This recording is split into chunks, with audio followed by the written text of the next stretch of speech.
Welcome to the Loincloth Hour, a Hello. podcast where two friends, Manicorn and Sid, talk about old cartoon shows and the homoerotic scenes within them. Yes, this is a very special episode of the Loincloth Hour we're doing today because for the first time we are actually in the same room Oh my together. god, Sid came and paid me a visit and he's staying in my house for a couple days. And yeah, so we're in my bedroom right now actually talking about gargoyles. Yes, Like if I yes. wanted to I could reach out and tickle him Oh my, whenever I want to. don't But do I that. I probably will won't because kill he's you. he's actually not very ticklish. So I'm I don't not. think it would even work. Only in certain criterias. Okay, but it was really interesting me coming here and we had to come up with our own method of doing things again because we do the podcast. We watch the episodes separately, we take notes separately, Uh-huh. and being here, we kind of had to do the same thing but in the same house. So it was an interesting Yeah, dynamic. like we started watching the episode together for this one, but then like my own OCD was like actually I just prefer taking notes on my own, just that's just Yeah. how my brain works.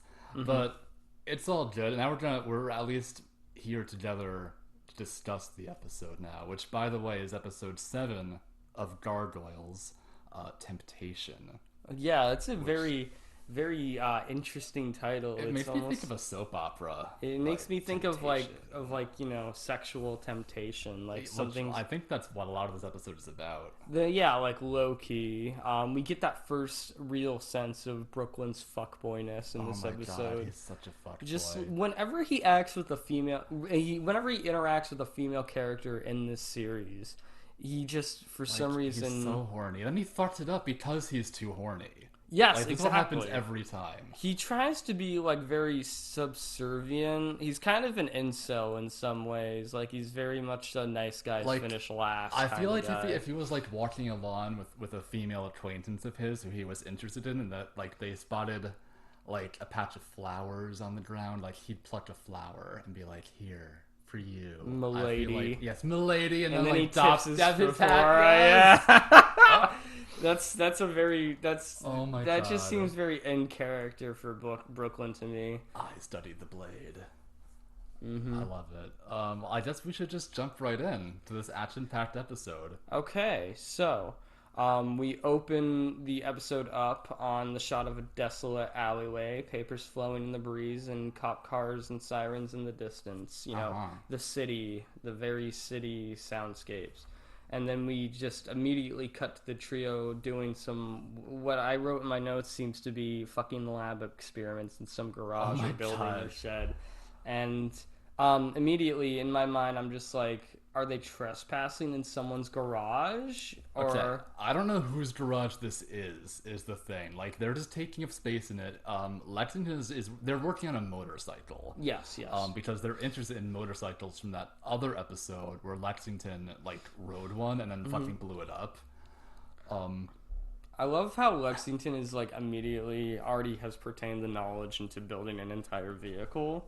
Yeah, and apparently he's really good at it, because later in this episode, this motorcycle looks fucking sick. Yeah, This looks like a really cool motorcycle. it's very custom built. All the armor plating and everything seems like it's very slick and retro. It's like, I don't know how long that they've been spending They working said on that they this. worked on it for a week. Right, so they've been working on this motorcycle for a week. I don't know how long Lexington has spent learning about motorcycles prior to that. Like, I don't know how much time has passed since the last episode to this one, but it seems like a sizable chunk has He's passed not right only now. a techie, but he's also a mechanic. He just keeps Oh my getting God, hotter. okay. Yeah, like he has these like he has like one of those like electrician's face masks on. Like he looks like a fucking like hot like short little grease monkey. Um I like love I'm that. into this look for him. Like Yes. hot mechanic Lexington is here. He is here. Oh my god. Oh, speaking of Lexington, we should have talked about this before. We got fan art, everybody. Oh yes, we did. Okay, so, Spiffy Goblin, aka Gagermeister on Twitter, recently did some fan art. We were talking a lot about how Lexington could have like some nice scruff on his body at some point, or at least I think I brought that up. And we were talking about how he's probably got the biggest dick in the pack. And what Spiffy Goblin here says, they also did the Hudson fan art, I forgot to mention. Yeah, where he was wearing that harness, being like, on your knees, boy. Yes, very, very good stuff. And they seem to have gotten inspired to do another Gargoyles related piece, this time with Lexington and his scruffy body, his huge schlong, and he's got his arms tied up above him, but he's loving it. Yeah, he's saying, like, go on, do your worst. He's ready. Like, I love that little... Oh, this man. is possibly, like, the most well-drawn Lexington I've ever seen. Like, he looks fucking hot here. Yes, very good. Yeah, like, when I first, like, Sid was here when I first saw it, but I was just like, holy shit. Like, I was fanning myself. I was getting a little flustered. I love all the hair on his body. Yeah, like, he has, like, armpit hair. Chest hair. And, like, yeah, like, dotting his chest. I can see all the little tufts of hair on his scrotum. Oh my god. He looks really good. Like, his expression, his proportions. Yeah, thank you, Spiffy Goblin. This is really you got Croup all flustered right now. A little bit. Yeah, I'm looking at him. His face is red. I like Lexington a lot. Okay? He does. I mean, who doesn't? Lexington is like the best of the trio. I want to go on a date with him and like buy him candy. I knew you were gonna say candy. I don't know how I knew, but I knew. Like he would like that. I think. Yeah, I think he'd be into it. So, anyways, back to the episode. Yeah, so... But whose garage is this? I don't know. Because they've been using it for a week. Like, are they renting it? Do they just sneak in and, like, work on their motorcycle, then, like, sneak back out when the sun comes back up? I don't know. I need more information. I don't think they interacted with, like, a human to get into this garage. I think they just broke in. That's my running That's theory. Probably They're committing more crimes. It's like a public garage, though. Like, maybe I don't think that's a thing. Yeah, okay. Well, I mean, it looks like a storage unit, but like there's also like I don't know. I mean, you know what? It's weird. They're using their criminal activity for good here to joyride. We'll get to that in a minute. Okay, so Brooklyn points out that Lexington has already ridden one. Yeah, they're all like, why isn't it ready yet? Like, come on, you've ridden one of these before. And it's like, that didn't end well at all. It blew up in a matter of, like, seconds. Yeah, like, that's a weird example to do, because it fucking blew up. And then Lexington responds with, like, peak gay sass. He's like, you rode a horse once. Could you build one from spare parts? He says, I've rode a horse once. Can you build that from spare parts? He said that you rode a horse once. No, he didn't. Oh my god, let's go back and... He was right. Usually. Okay. You want to do this? So, this is probably the next following scene is probably like peak hotness with Brooklyn for a long while. What he does is he picks up a nearby helmet on a table and he pokes holes in the helmet for his horns, and pop. Yes, yeah, pokes right through. Yeah, like this metal or plastic helmet. It kind of looks like a Viking helmet almost, which is really cool. Broadway has a funny line there too. He says like, "Why bother with a helmet? Your head's hard enough." And then then Brooklyn, what he does is he puts on first, okay, let me restart. So what Broadway does after saying that was he approaches him deviously from behind with like a leather jacket and puts it on him. Yeah, like Broadway is helping to dress him. Yeah, which is really cute. Because Brooklyn's too stupid to dress himself, I guess. I don't know, but Brooklyn like wraps his wings. There's a lot of wing play going on with Brooklyn in this episode. Brooklyn has some flexible wings. He wraps his wings around his little twunk body, and it almost looks like a binder. I thought it looked like a corset. What's the difference? Yeah. So anyways, and then he puts his leather jacket on, and then he responds to Broadway. He's like, it's all part of the look. Oh my god. Like he's trying to become like a gay biker dude for some reason. He just likes, I guess he just likes motorcycles. I don't know. Yeah, I mean, like I said, like I'm not Brooklyn's biggest fan in terms of his appearance, but like I would fuck Brooklyn this episode. Yeah, like, he's pretty. This is the hottest he will ever be. Well, And that and I'm pretty sure all the fans agree. Like, this is a super hot scene that, like, I think turned a lot of people into Brooklyn fans. yeah, this was definitely Back, the one. back in the day. And it's funny because it's like we already established that Lexington is the one who's fascinated with motorcycles and their design, but I guess Brooklyn just wants to be the default cool guy. Like, yeah, I think he sees Lexington as like, yeah, you can work on the motorcycle, but like, I'm the cool one, so I get to ride it. They don't even like. Okay, so he gets all dressed up in his gay biker leather daddy gear, and then he puts on like sunglasses Okay, to top this it looks off. like the same sunglasses from episode 5, though, which broke after that fight. So either they fixed these sunglasses or they stole like another pair. They of definitely them. stole another pair. These guys are just stealing everything. I mean, like when They're you're thieves. a gargoyle and you want to enjoy the highlights of modern society, you just gotta do what it takes. You just take. I mean, or maybe Xanatos like has like a drawer full of cool sunglasses in the castle, and they just rifle through it And- whenever they want to. I could just imagine Brooklyn going through that drawer, and Xanatos is just like from prison. He's like, "Yes, all according to my plan." plan. Oh man, Xanatos is not in this episode. I don't believe he's mentioned a few Yeah, I think times. it's the first one where like he doesn't even make an appearance. First one since episode 2, I believe. Yeah. So he gets on the motorcycle, he revs it up, and then he takes off. And then Broadway and Lexington are in the garage. You know, like they're all super pumped up. Yeah, they're like cheering for him. I wrote down everything they said because I thought it was really funny. And then they like stop, and then they look at each other, and they're like, "Hey, what about our turns?" And it's like you had a week to decide on this. They never discussed this for some reason. I guess. But like this episode had a lot of funny moments in it. Like there's a lot of jokes in this one. It made me go like waka waka at that part because it's Like just Fozzie Bear. like Fozzie Bear, just does like these dumb little jokes. But at the same as Brooklyn pulls out though, we see a mysterious winged figure in silhouette. Mm-hmm. And who could this be? It's like a very gargoyle-like character. Who was the last gargoyle-like figure we saw in silhouette? I don't know. We mysteriously didn't know who it could be. Yeah, who's that Pokemon? Who's that Pokemon? So anyways, we follow that with some extremely cool and flashy shots of Brooklyn on his motorcycle, pretty much at peak hotness, his tail and white hair flowing through the breeze as he rides through the night. I was waiting for like the Akira soundtrack to start at this part. Yeah. For somebody to yell like Tetsuo like really loudly. Ooh, yes. And then the mysterious gargoyle figure seems to fly overhead and follow him as he rides through the night. He drives past another recurring character, Officer Morgan Morgan. Yes, Morgan's his second appearance. I was so glad when we were watching this together and you noticed it was Morgan.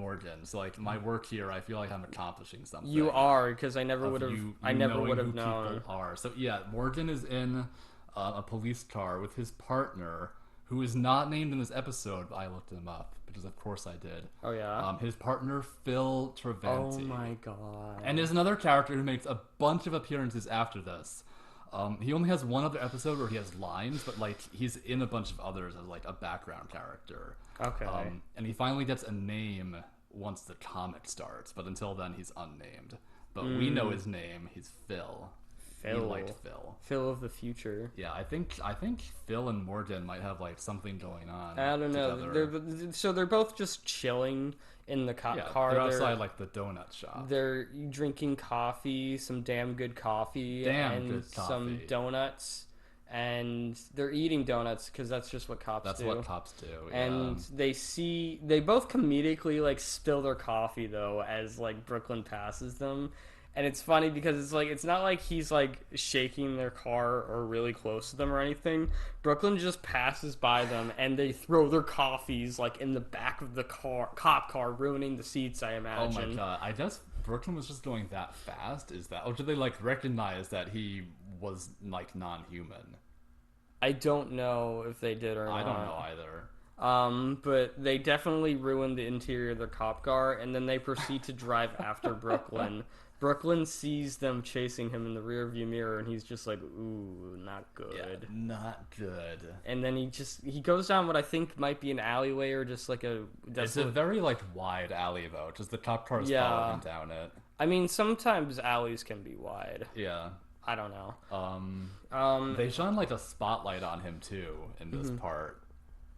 Like they're trying to look at who this mysterious, sexy biker is. Yeah, they want to ask for his number. They're not actually trying to pull him over. Probably. So, what happens is this really interesting way he escapes the cops. He goes over, I guess, a ramp that's in the middle of the alley.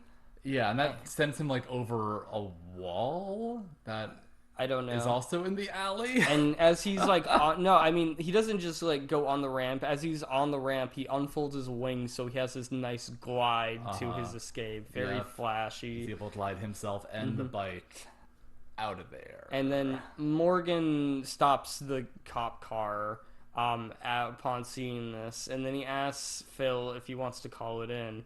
And then Phil's like, call what in? Because it's like, how do you even just describe something so strange?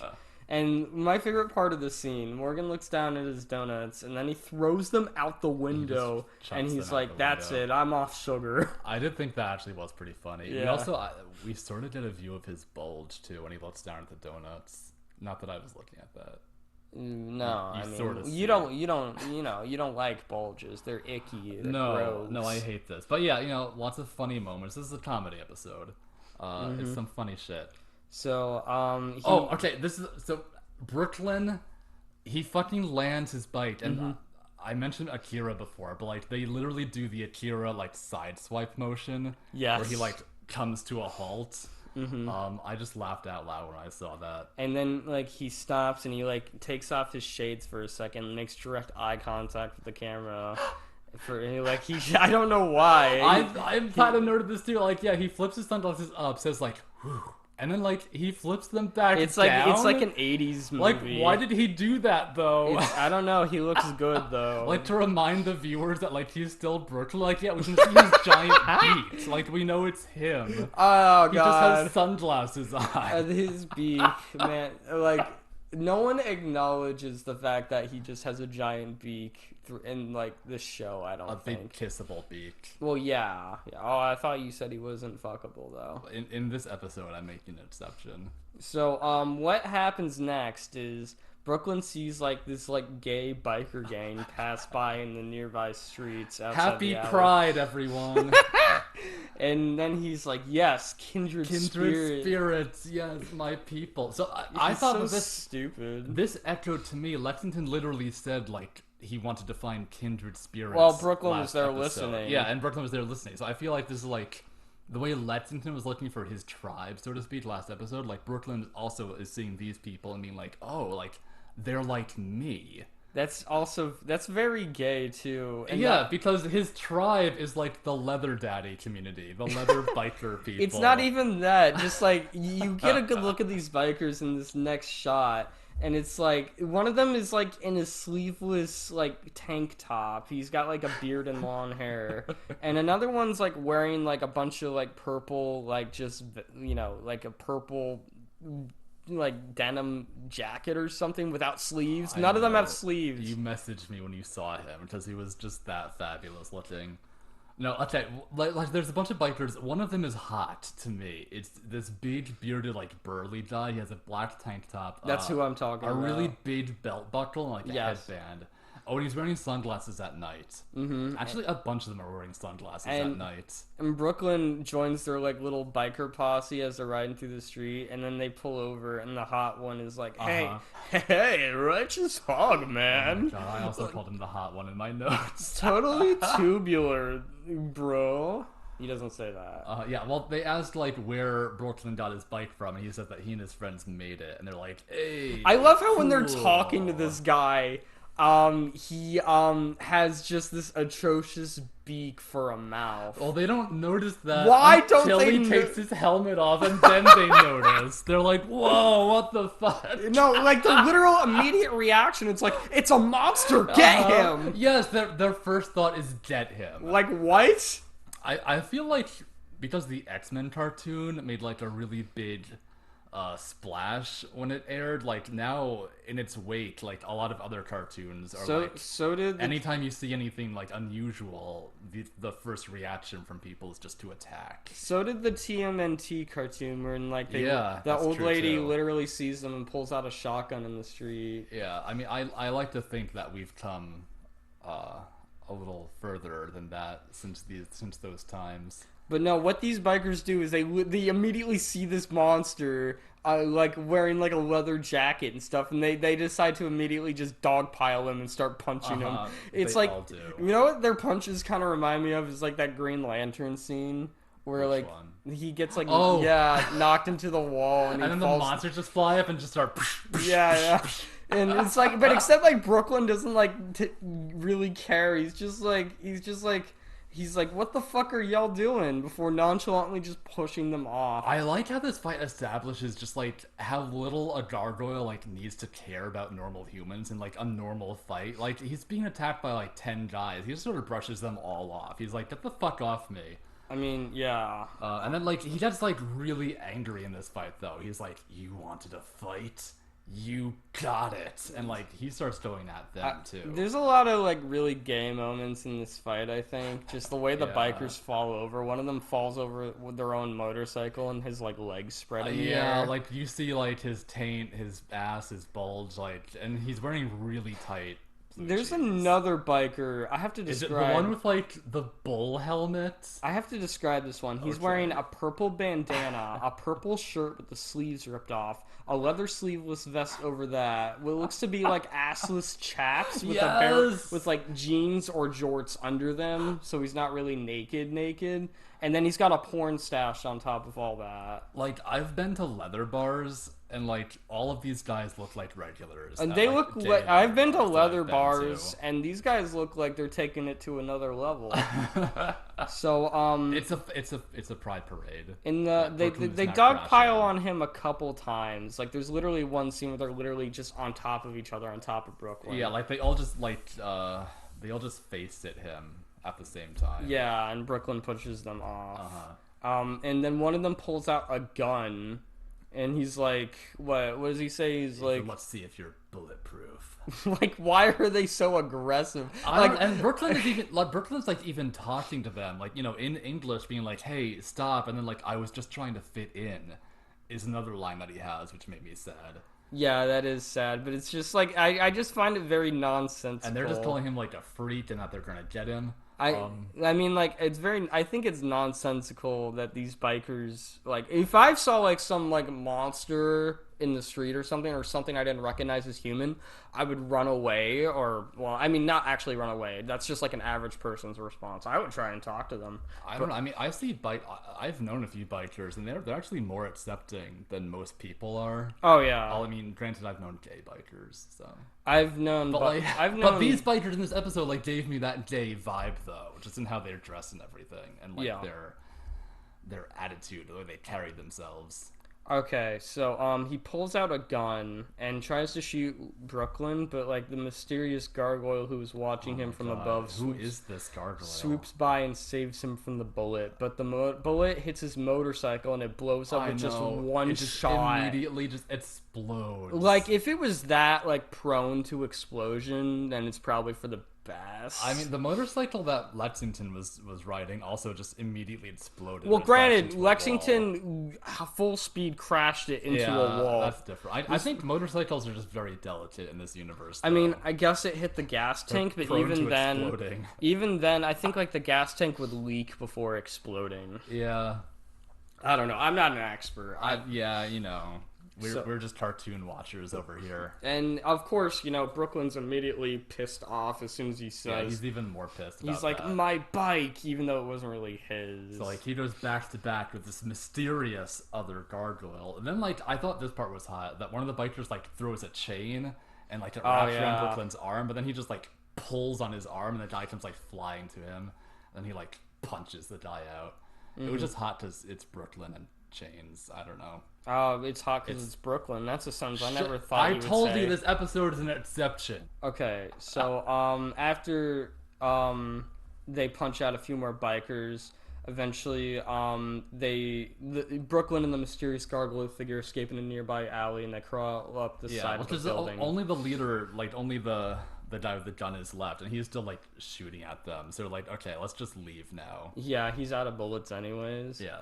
The leader just drives off by himself after that. He just leaves all his men just lying there, I guess. In the street. Yeah, in the trash. In the trash. Oh, yeah. And instead of trash cans this episode, it's motorcycles. Yeah. When they get knocked into a motorcycle, that's how you know they're out for the count.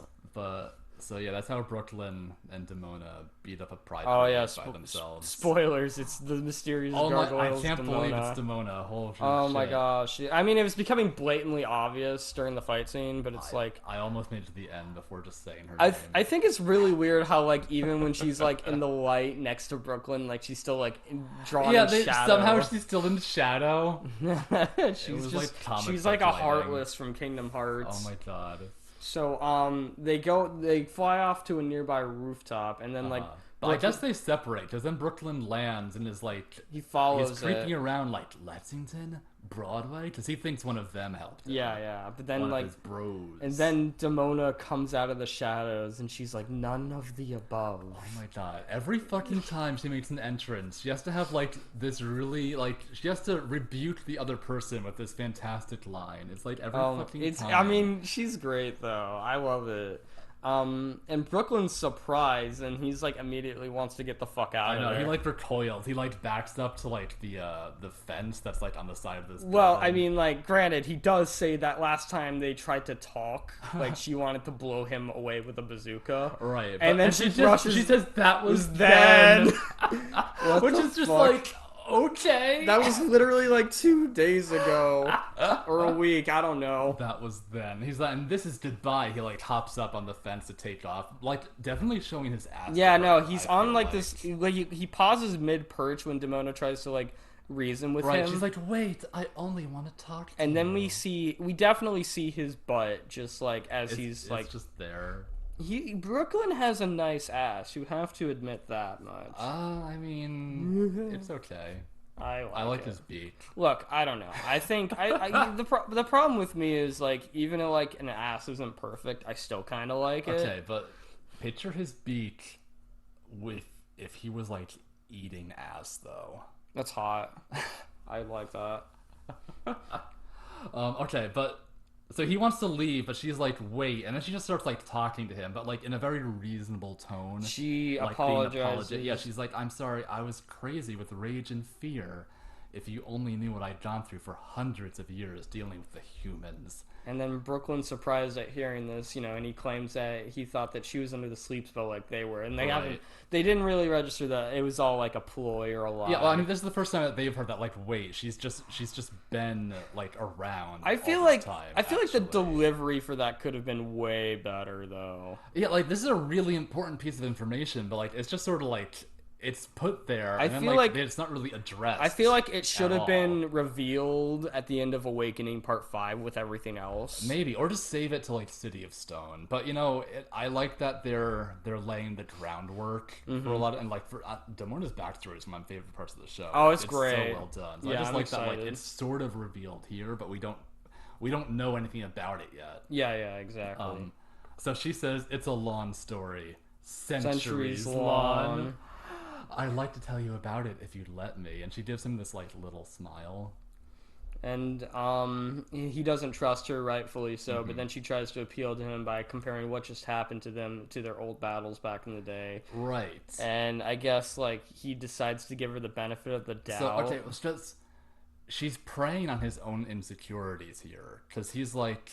Because what she's doing is treating him like an equal. She says, fight together side by side, comrades in arms. Yeah, I didn't notice that. And that's what Goliath, like...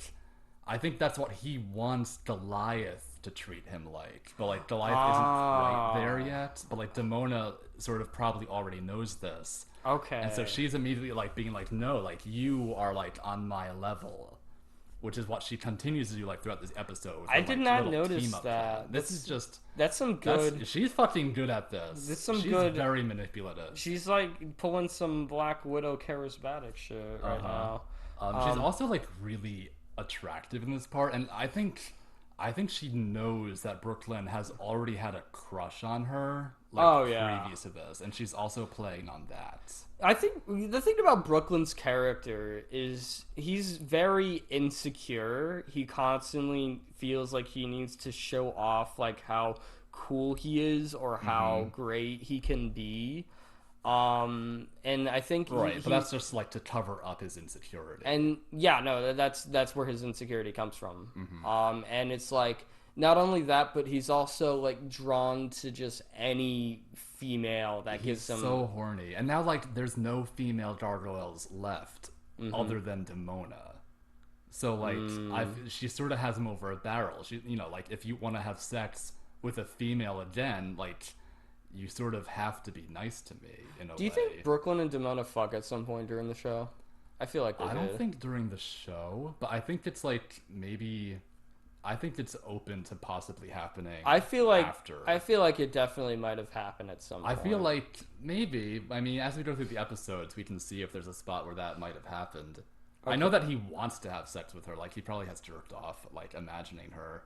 I mean, because who he's the a fuck horny, wouldn't? he's a horny teenager. Yeah.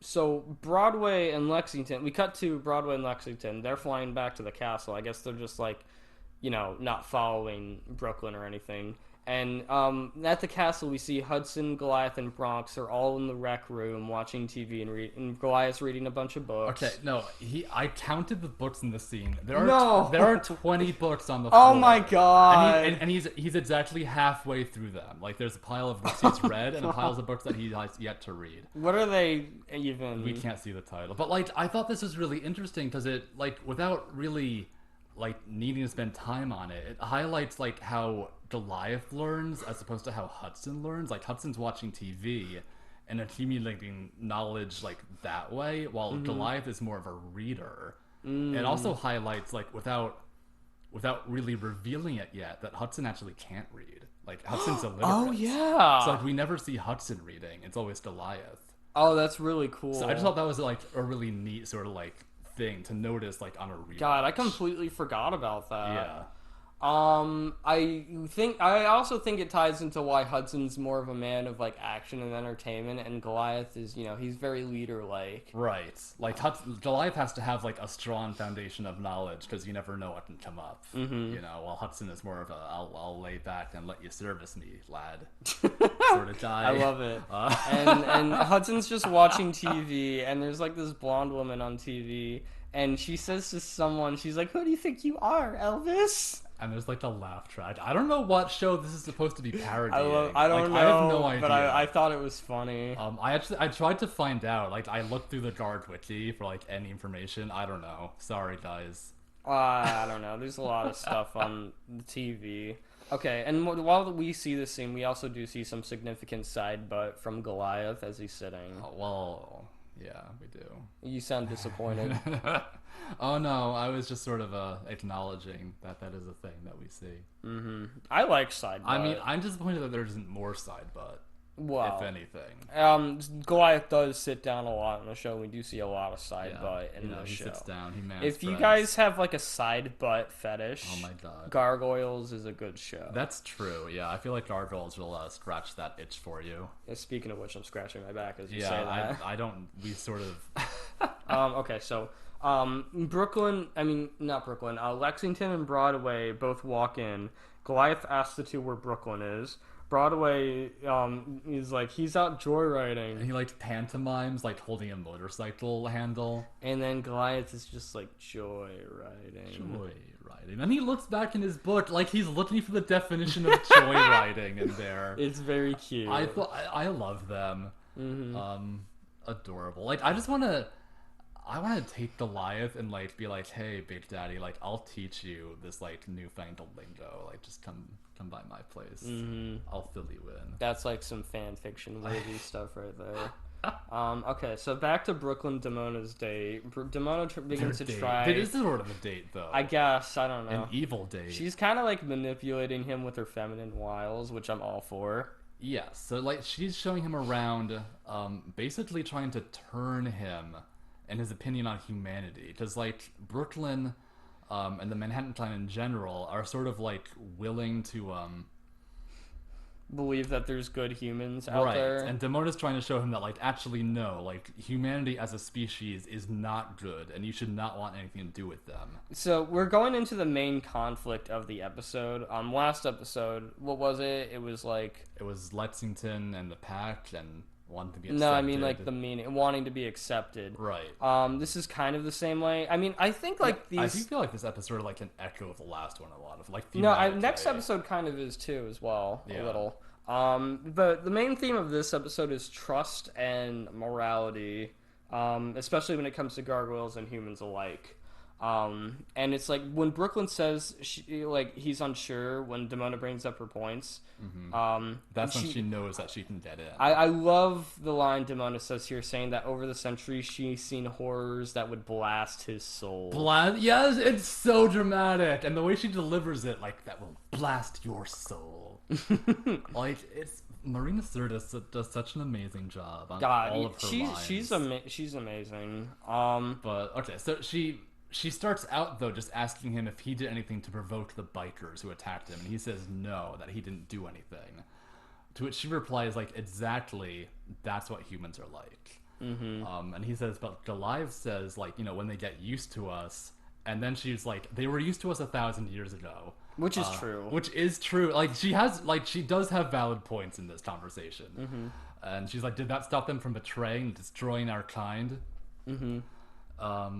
And then then she delivers that line that you mentioned, where she's seen horrors that would blast your soul. Yeah, definitely one of my favorite. Like, It's so I good. imagine like existing for like 1,000+ years would traumatize anyone. Yeah, and it's also because I feel like she has like a bias.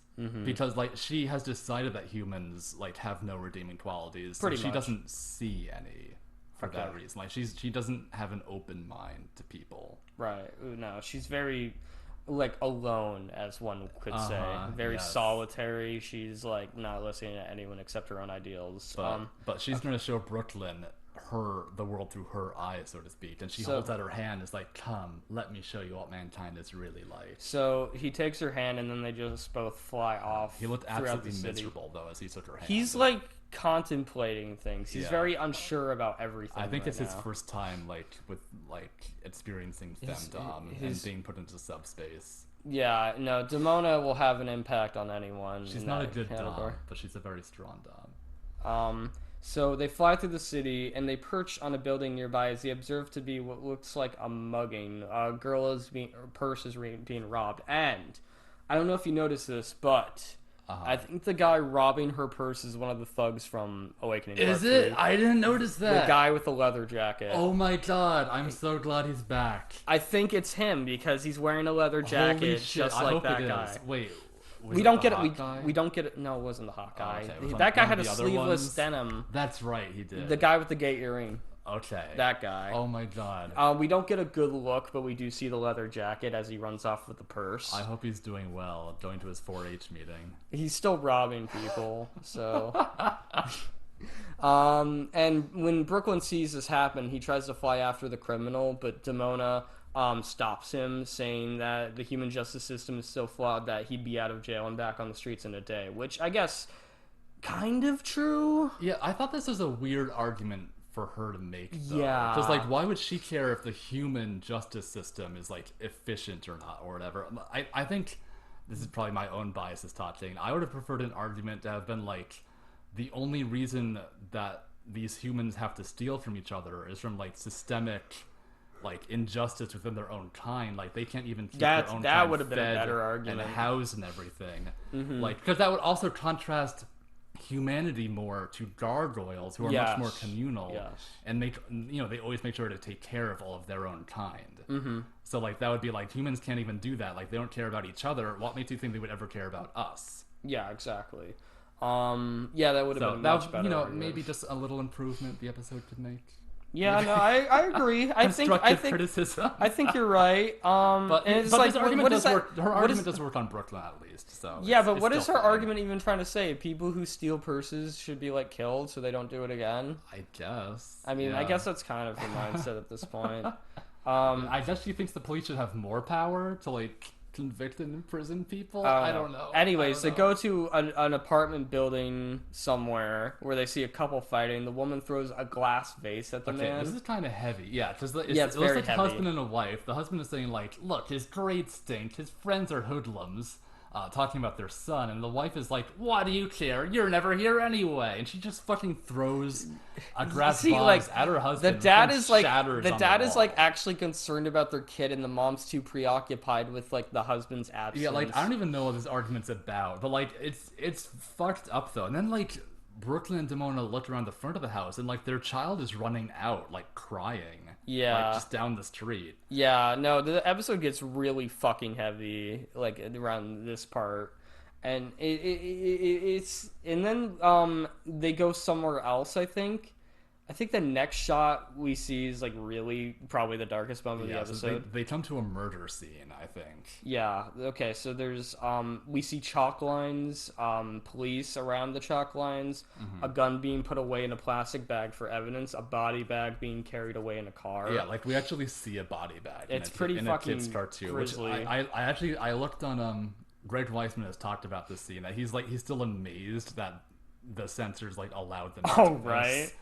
But according to his logic, little kids wouldn't know what a body bag looked like, so like it wouldn't traumatize them. But like older viewers would would know what it meant. Oh so my god, that's how they got away with it somehow. That's crazy. I'm amazed too that they were. Yeah, honestly. And Demona says here as they see this, she says that humans hold each other's lives without worth, so why would they even accept the gargoyle species with open arms? And then Brooklyn points out that Elisa is good and their friend, which Demona's like, she's not disagreeing with that, but then she's like, could she protect you guys forever? Yeah, well, she says perhaps the policewoman is the exception that proves the rule. It's very specific wording there. Like you could tell she got pissed though that he mentioned Lisa, because she does not like Elisa. Oh no, Elisa stole her man. That's really what it boils down to. It is though. Like that is like yeah. So like she fucking hates Elisa. And it's like yeah, I point out that there's a lot of good Demona quotes in this episode. She even says to Brooklyn that if he thinks that Demona's wrong, then he can just go show himself to the humans below. Yeah, which is like, obviously is obviously not gonna gonna do that, and she knows that. Like that's sort of like I can see that as flawed reasoning, but I can see why it worked on Brooklyn, like in the moment. You know, like why he's like, oh, she's right. And yeah, she's like that. She's like, that's a wise choice, as they would shoot you down like a dog. Yes. And she also brings up like what happened last episode. Right. Okay. So, yeah, because she mentions that Goliath and Lexington were also betrayed by humans last episode. But how the fuck does she know about Brooklyn that? even asked. Yeah, he asks her, and she doesn't answer. She dodges the question. So okay, either she somehow was following them, or like Xanatos called her from prison and is like, "Yo, like this happened. Isn't this a funny story?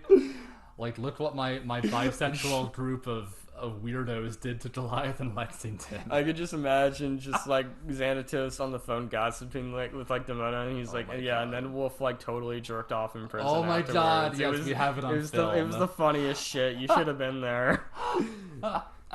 Oh my God. So she dodges that question and insists that in order for Goliath to see her ways, they should devise a plan together, and that she's going to cast a spell of truth on Goliath. Like, this is, if I were Brooklyn, this is where my red flag alert would really go off. But I guess he's so wrapped up in what she's been saying to him that, like, he just sort of agrees to do this.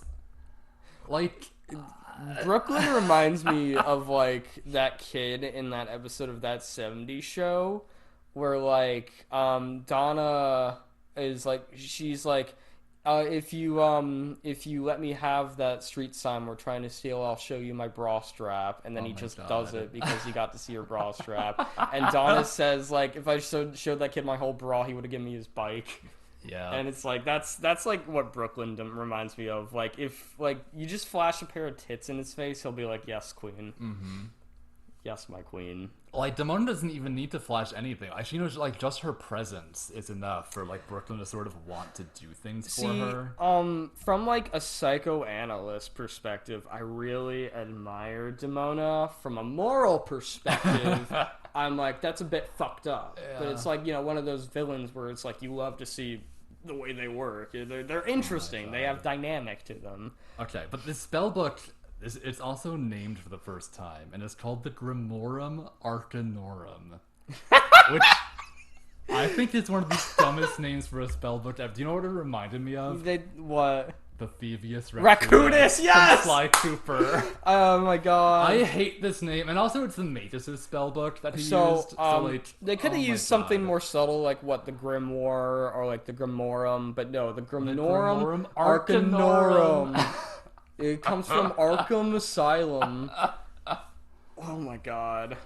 Okay, so... Like, I absolutely hate it, and we're stuck with it now for the rest of the series. So, Brooklyn returns to the castle afterwards, and which Goliath asks him how his joyride. How is your joyride? He says, illuminating. I like that word. That's good. Yeah, because it's like, it's a word play. Because, like, he learned certain things. Like, the truth was brought to his eyes, so to speak. I also just like the word illuminate. It's like one of my favorite words. But, like, before they can have more of this conversation, Elisa shows up. Oh, yeah, we forgot the whole subplot. I know, yeah, they basically just recycled the subplot from last episode, where she's like, yeah, so Xanatos is getting out of prison, like, really soon, guys. You should probably go somewhere else. And Goliath's like, whatever, no we don't, shut up. Xanatos has been defeated. What are you talking about? That's not gonna happen. Like I said last episode, trauma mixed in with just that mental standpoint of not wanting to accept more negative things are going to happen. Elisa does bring up, though, that she has found the perfect place, in her words, for them to stay. But Goliath just really does not give a shit. But then Brooklyn pops up, and he's like, maybe we should listen, because, yeah, if Xanatos starts to reclaim the castle, like, what are we actually going to do?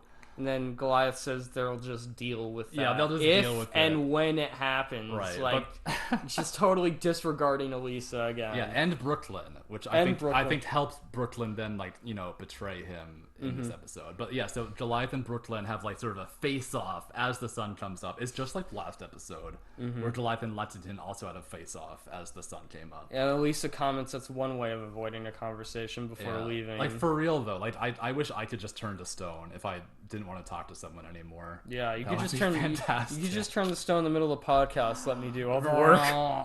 that was my turn to stone noise. It was like raw. Okay, so the day passes. Then... We see a view of the World Trade Center as the day passes, which made me a little bit sad, but it was still up at that time. Yes, and then eventually, as night falls, they awaken again. They return to their regular post. Broadway. That's their ship name. Broadway and Lexington go for breakfast, but Brooklyn... They're so cute. They're on a little date. Brooklyn says he'll catch up with them later, and then he enters Xanatos' quarters and grabs the Magus' spellbook. He's such a sneak in this part. He's all, like, looking around furtively, being like, is anyone watching me? Sneaking around on his silent little twunk gargoyle feet. I like that Owen just isn't around, too. Like, no one's watching this place. Owen's probably, like, aware of it. It's probably all according to plan. God, I fucking hate that. I love it, but I hate it. So, Brooklyn returns to the top of the castle. And then he flies off. No. Okay, I got ahead of myself. He meets Demona at a location. They go to the Cloisters. Yeah. Okay, so they go to this place. The Cloisters is a real-world New York City landmark. It's a museum of medieval art and architecture that I've been to before, and I fucking love it there. It's a beautiful place, and it's a very large collection of artwork and just, like, cool stuff there. Probably my favorite piece that they have, and, like, the most famous one, are the unicorn tapestries, which depict the story of a unicorn being hunted and captured across 6 different tapestries. They were used in the opening montage of The Last Unicorn animated movie, if people are familiar with that. But I've always That's like loved your the favorite artwork. movie. It is my favorite movie. It's like the pieces are meaningful enough to me that like I'm one of them is a reproduction of one is hung in like the front room of my house. So I really like the unicorn tapestries and the cloisters in general. Yeah, they're amazing. They even say it's amazing in this A episode. cool thing about it though is that the cloisters, the name the cloisters, what the cloisters are named after are actually 4 different cloisters, which are like little churches, in the 4 corners of this complex, and they're actually these cloisters have been shipped from Europe to New York City and put up there. So like, what does that remind you of though?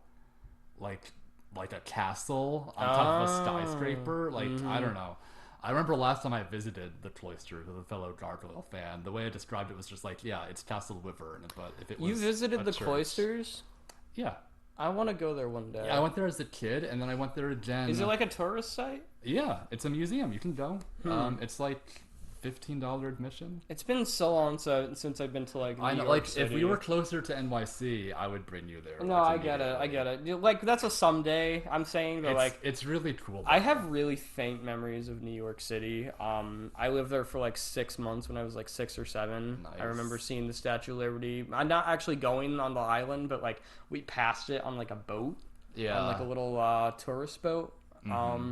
I remember going through the city streets, all the street vendors offering like they had like toys and stuff that they would like swindle the children on the streets into buying. Oh my god! They had the little like wooden snake that actually curved that they can. I remember get. those. Yeah, Holy shit! Yeah. Why don't they make those anymore? I think they still do. I hope that they do. But anyway, so they visit the cloisters, and Demona's waiting for Brooklyn there. It's that night. Which I have to question. If it's a tourist location, like, would it be populated at night or like? I mean, it closes at night, but I feel like there'd be janitors or something there. Whatever, they're not. It's empty there. Maintenance workers, something. I don't know. It's empty for this episode, and he meets Demona there, and he gives her the book, and then she asks him to go. She like aggressively grabs the book from his hands too. She's like, finally. And then she asks him to go fetch Goliath while she studies the spell. Yes, and she also has like no rush because the spell is complex and it'll take her time to study it. Okay, so Brooklyn returns to the castle and then tricks Goliath into going with him to that area by saying he found a fascinating place called the Cloisters.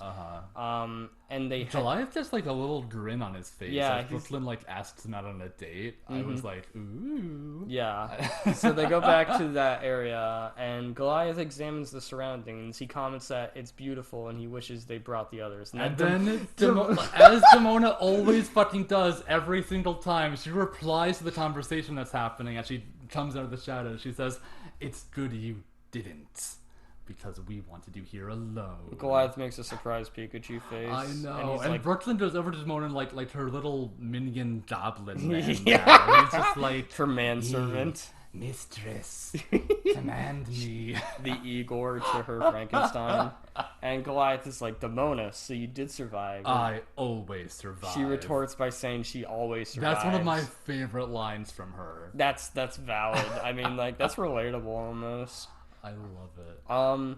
And then, like, Brooklyn's like, okay, hear her out. She has something very important to say to you. Yeah, he's like, please just listen to us. And then Demona says, that's right, Goliath, listen Demona... and obey. She's so powerful. Oh my god, I can't her. with her.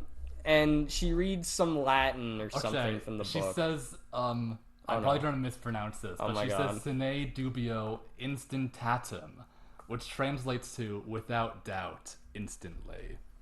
So, like, she frees him from doubt. Well, we'll see. Okay, so an emanating green glowing light surrounds Goliath, and Brooklyn can already tell that something's wrong. Something's a bit sus here.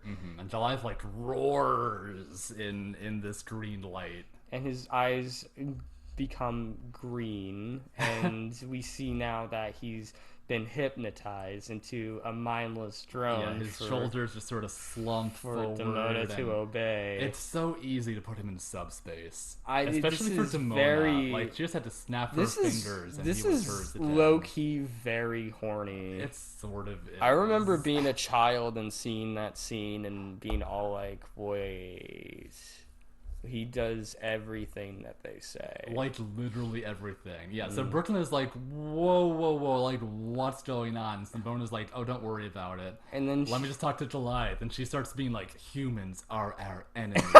and he repeats after her. Humans are our enemies. And Brooklyn's all like that he wanted to free his mind, not enslave Which is such a good line. Oh my, okay. If you had Goliath's mind enslaved, what would you do with him, like, first? Gosh, I'm not sure, like, all of our listeners have, like, a hypno kink. I feel like some of them probably do. I definitely do. Oh, no. And what I would have... Oh, God, I don't even want to talk about it. I feel like I'll get canceled. It's a temporary hypno kink. Like, he'll get his mind back at the end of the night, let's say.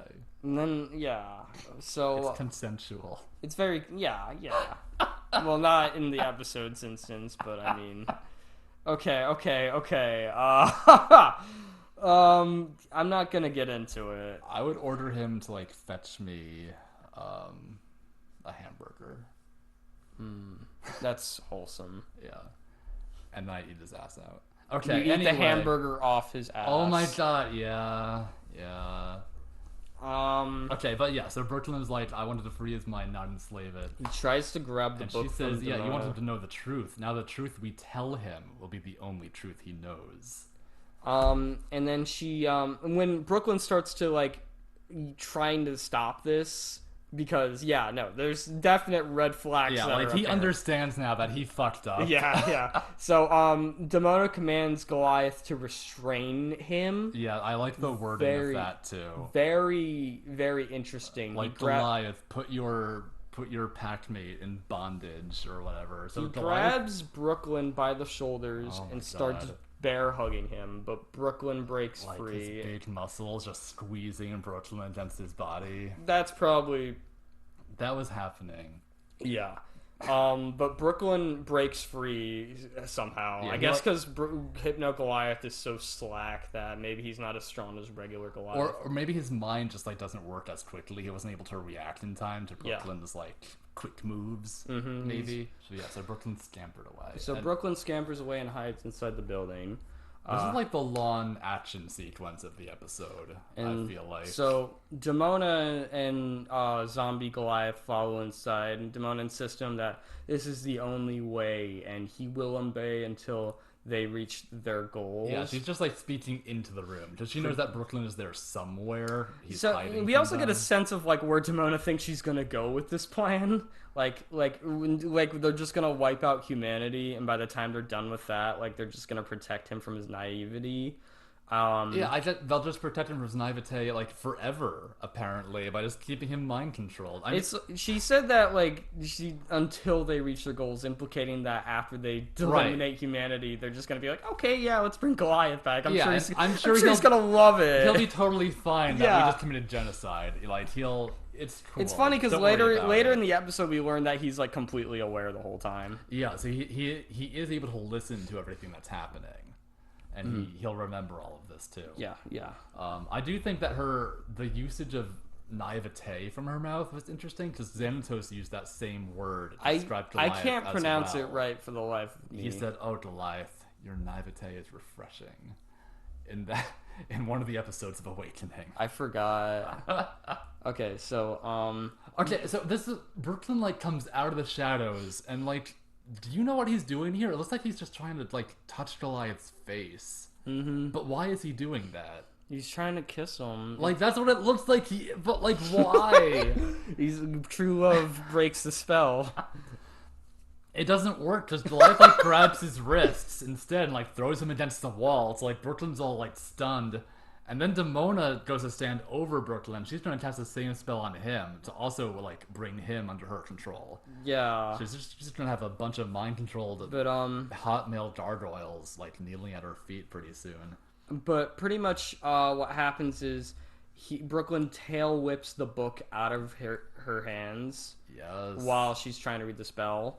And then he tries to go for the book, but Demona runs after him, saying that she's come too far to let him stop her now. Okay, but he gets there first, and it's because Demona makes like a huge tactical error here. I feel like before she runs after the book, she turns around and talks to Goliath, and she's like, "Goliath, stop him!" And but like Goliath doesn't do anything because Demona's not holding the book anymore. Yeah, and it's even if she were, like, she can obviously reach the book faster than anybody else, but like she chooses to just stop there for a second, and like that gives Brooklyn a head start on her, so he gets there before anybody. Yeah, pretty much. This was a bad move on her part. I'm surprised at her because normally she's better than this. Oh well, it worked in the protagonist's favor. And then she gets the book. Yeah, well, he gets the book first, and then like she like jumps on Brooklyn and takes the book back, and like she like fucking throws him against the wall again. This part sort of annoys me. Like, I'll get into it once we go over it. So okay. She's holding the book, and then she orders Goliath to destroy Brooklyn. But Goliath doesn't do anything, and this is like Brooklyn's like coolest moment of the episode.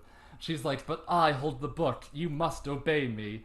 And Brooklyn is all like, "You hold the book, Demona, but I hold the spell." And he's holding pages that he ripped out of the book while he had it. See, okay, but I have to question how he knew where in the book the spell was. Yeah, okay, there's that. That's a good point. My main difficulty with this is, during the scene where Demona jumped on Brooklyn and then grabbed the book from him and then threw Brooklyn against the wall, Brooklyn wasn't holding any pages there.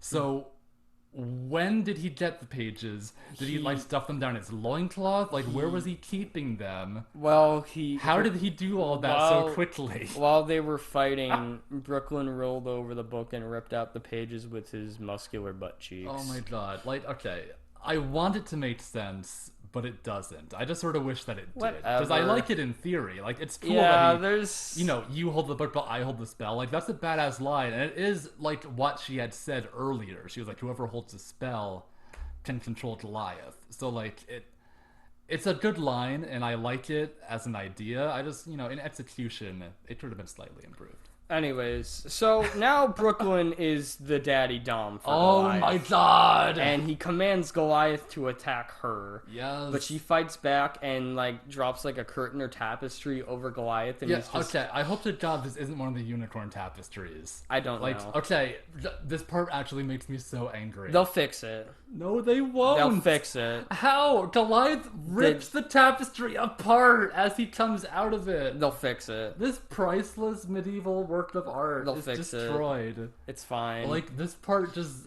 I just scream when that happens. They have the technology. No! They'll fix it. Okay, so she as they're fighting, they pretty much fall out a window at some point. I hope it's not a stained glass window. Oh like, my god! We can't really see the window too well before it's destroyed. So hopefully it's just a normal window. So he's just like flying after her in the night while Brooklyn follows. Yeah, Brooklyn's like way behind as he's like winded. He got thrown against two walls. He's like, okay, yeah, I'm pretty sure that happened. And then as Goliath is flying after her, she tears out pages of the book and throws them at Goliath. No, she doesn't. No, she keeps them. Oh, she does? Okay, yeah, this is going to be another nerd out moment. She tears 4 pages out of the Grimorum Arcanorum. Mm-hmm. And over the course of the show, she casts 3 spells in different episodes. So 1 page is still unaccounted for. We don't know what the last page does yet. But yeah, so any spell she casts in like other episodes is ones that she tore out here and that she kept. Oh, that's interesting. I actually never caught on to that. I think that's really neat too. Okay, so I guess she keeps the pages. Yeah, but she does see that like Goliath's catching up to her. Then like Goliath tackles her out of the air. There's a really funny part in this where like they're rolling around in midair as they're falling, and like Demona starts bashing Goliath like in the head with the book. That I always laugh at. I like that part. This fight is just all over the place. There's so much action happening. I think at one point, Demona picks up a boulder and throws it at Goliath. That's like the next thing that happens. And she says something like, even with your mind subsumed by magic, like you're still a force to be reckoned with, or something like that. Even with no mind of his own, he's a force to be reckoned with. Yes. And then Brooklyn screeches as he flies in, which is stupid because now Demona knows he's coming. It is. Yeah, well, she also realized that, like, okay, like, I need to actually get out of here, so I can't take both of them on at once and now. Demona's like, they've won this time. Uh-huh. And then she throws the book off a fucking cliff. Yeah, she's so fucking dramatic. So Brooklyn has to dive after the book rather than go after her. And then he catches it before Barely. it falls in the water. But while Demona escapes and flies away. And Making an insane screaming noise as she goes. yeah, I mean, she's pissed. I love her. Yeah. Okay, so he just sighs and commands the entranced Goliath to follow him home. Yeah, this muscle-bound Goliath is just, he has no will of his own now. He can't do anything unless he's ordered to do it. So we're pretty much at the end of the episode here. There's a bullshit ending to go Okay, past so first. he explains the whole situation to Elisa and the rest of the group, feeling guilty. He's hella guilty over what happened, just like Lex was guilty last episode. Brooklyn's all like, oh, I shouldn't have done this. I made such a big mistake. They all wonder how to get rid of the spell, but then Elisa just decides to use reverse psychology. Elisa goes into boss mode. She's like, I know how to handle this. She tells Goliath, she picks up the spell book first, the spells, and she tells Goliath to act exactly as he would if he were not under a spell. And it fucking works. It works. It's a very stupid cop-out. I think it's a cheat. I even as a kid, I was like, I don't like that. It's a stupid But, cop-out. I think I've made my peace with it. Yeah, now. no, it's kind of funny, and I guess it makes sense because reverse psychology works sometimes, I guess.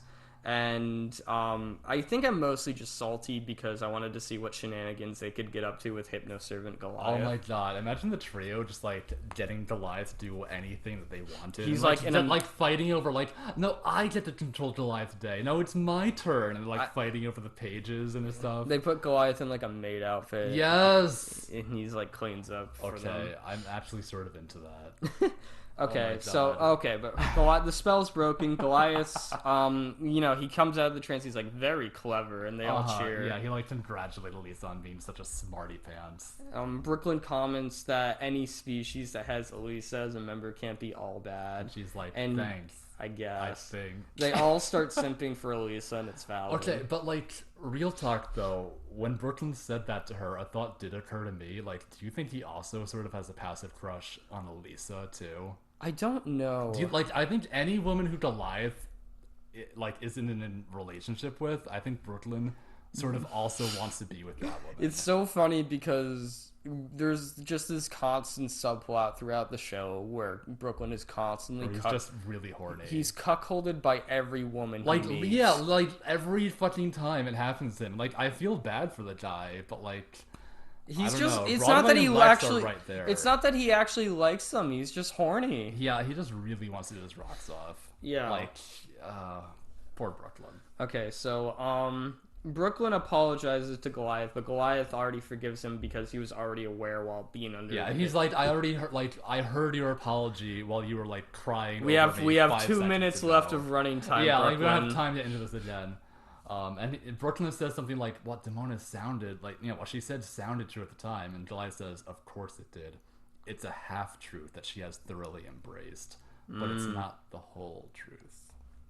Which, that's a pretty... That sort of wraps things up. Okay, with the bow on it, so Brooklyn gives Elisa the spell book, and then they all take their places again as they prepare to turn back into stone. Lexington asks what happens to the motorcycle, and Brooklyn sadly informs him of its destruction. And Lexington's like, oh, wait, what?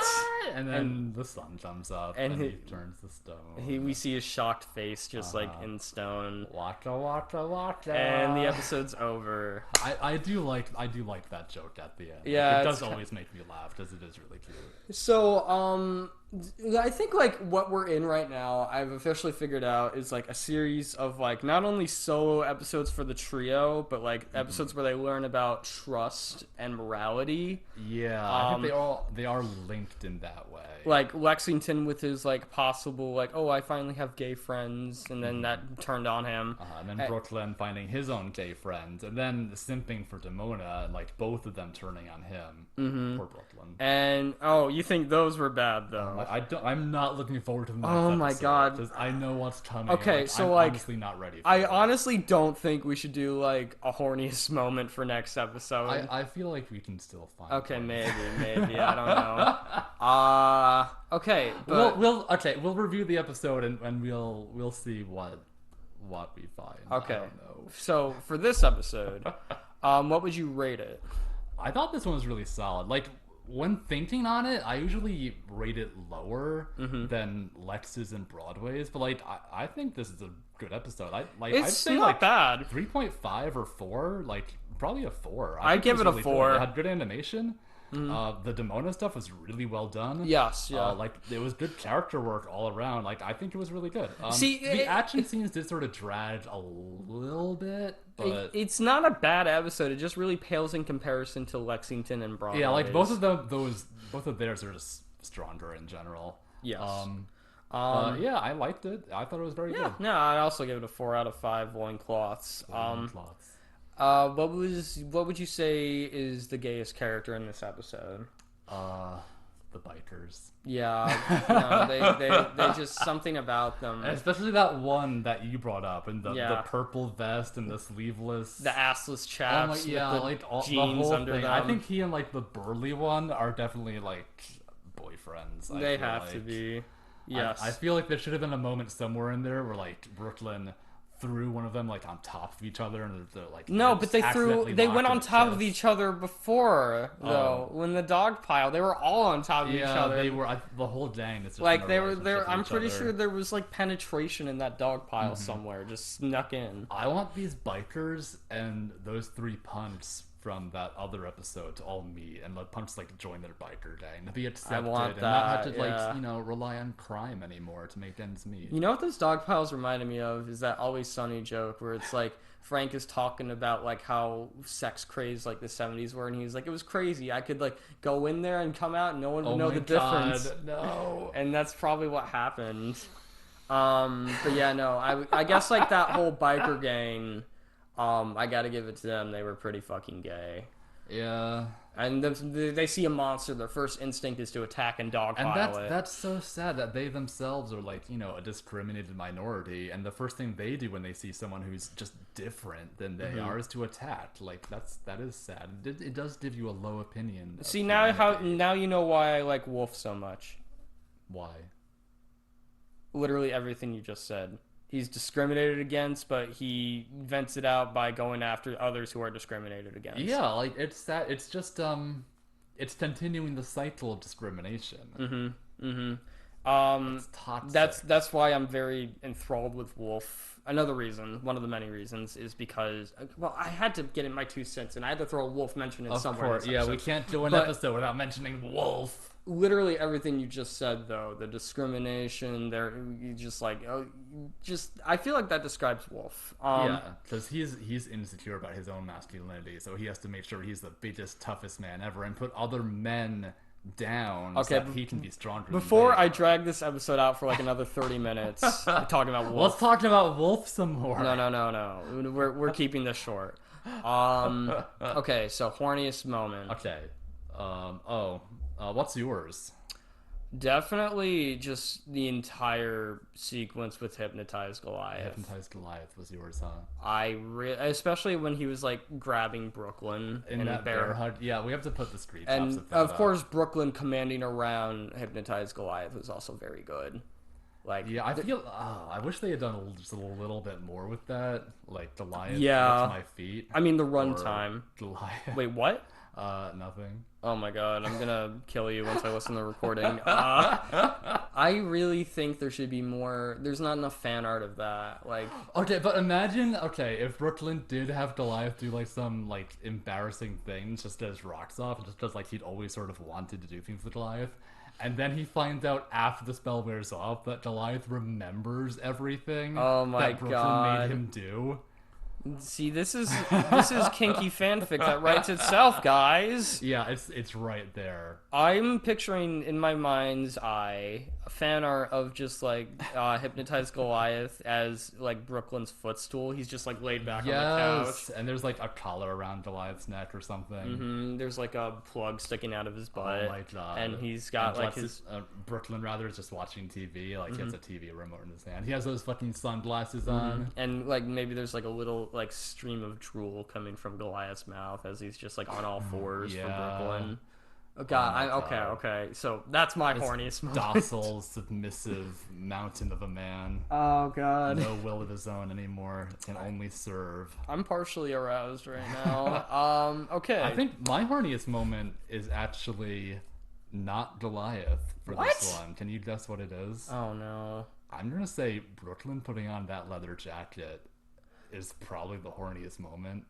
Just because, like, not for me, but I know for a large chunk of the fandom, yeah, they really fucking liked that part. Yeah, no, like I wasn't expecting for you to suggest a lot of that. people got really horny for Brooklyn, and it's from this episode, and like he's had a lasting impact on people. I kind of feel like that's interesting. Those are both really valid horny moments. And I low key would want to do another poll, but I feel like Brooklyn would win. I feel like Brooklyn would definitely win because he has so many simps. That's right. We're talking to you, Brooklyn fans. Oh, there's so many. Simps. There's so many. I remember I was showing this episode to like a group of friends I used to talk to that didn't really know much about gargoyles, and they were literally calling Brooklyn like a sex god or something. Oh my god. And it's, yeah, I mean, I can see why. I'm just like, well, Demona's right there. I know. It's like every other character is hotter, though. Sorry. That's not true. You know what I'm amazed that they never did? I'm amazed they never released like an action figure of Brooklyn and the motorcycle.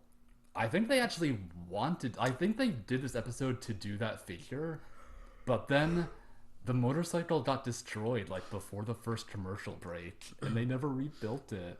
So like they're not going to make a toy of something that's only in the show for like 5 minutes. I don't know. I don't know enough about action figures to really address that. I think that may have been. Are there Gargoyles action figures?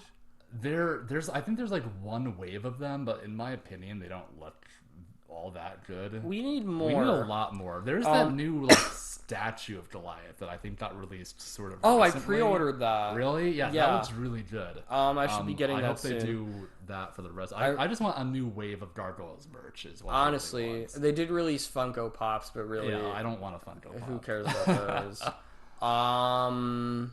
All right, so, I suppose that would be it for that episode. We didn't get any emails. No, but we haven't advertised our email account. We're recording this episode a little bit early because, like we said, Sid is in the house. Yeah. So we're just talking gargoyle stuff, and I think next episode we'll also have a mystery guest who might be joining us, a silhouetted figure who we can't tell who it is. So they're here. Oh my god, a mystery. Yeah. So be on the watch for that. I think there'll be 3 of us. Yes. Okay. So, I suppose we can do our little outro. Yeah. I will say though, like right now, I am looking for work. If you have like any like audio drama or podcast or maybe video, anything, writing or editing wise that you need someone to work for you, I'm looking for open applicants right now. That's like a large margin.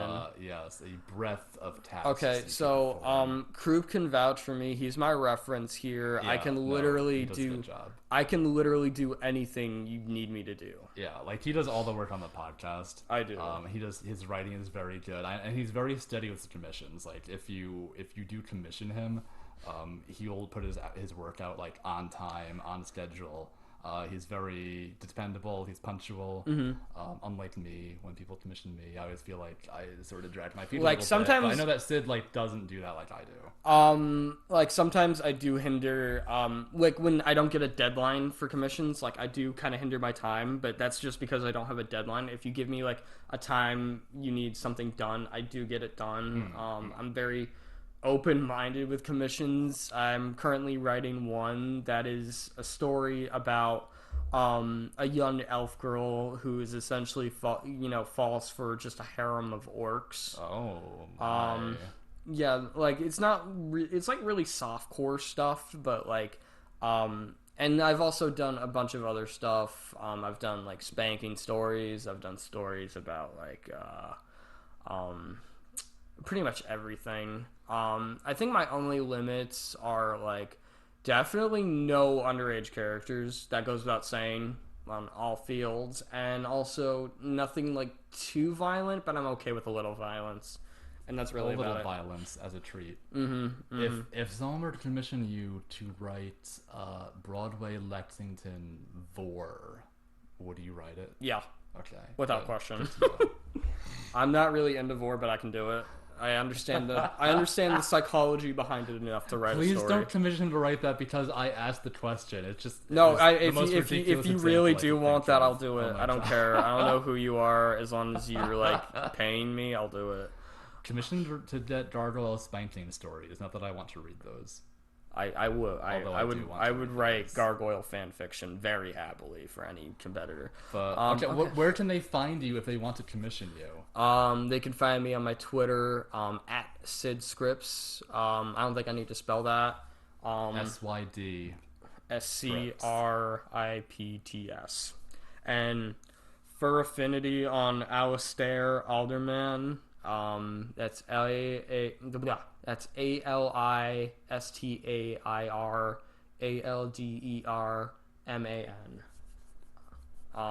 Remember that off the top of my head. See, I'm good with words. Oh my gosh, you can spell things.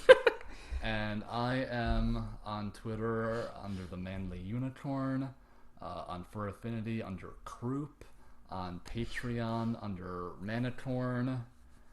And yeah, anything else to add before we log off? You can reach me on email as well. I have 2 different email. There's a lot of options you can reach me. You can of course just hit up the Loincloth Hour email, I guess. That's true. And if you just need to if you just want me to work for you or something, is the Loincloth Hour at gmail.com. Also, please just send in any emails at all so that we have some to read for next episode. Yeah, you could literally just say hi to us. Yes, and we will read it. Yeah, just nothing too creepy like Sid, I jerk off to your voice at night. Yeah. But yeah, I suppose that's about it. Send us your hottest fantasies you would have if you had a docile, mind-controlled Goliath at your disposal. Or a leather jacket, Brooklyn. Yes. All right. Thank you for listening. Thank you for breathing. Just keep doing what you're doing best. Keep hanging in there. See you, Space Cowboy. I never watched Cowboy Bebop.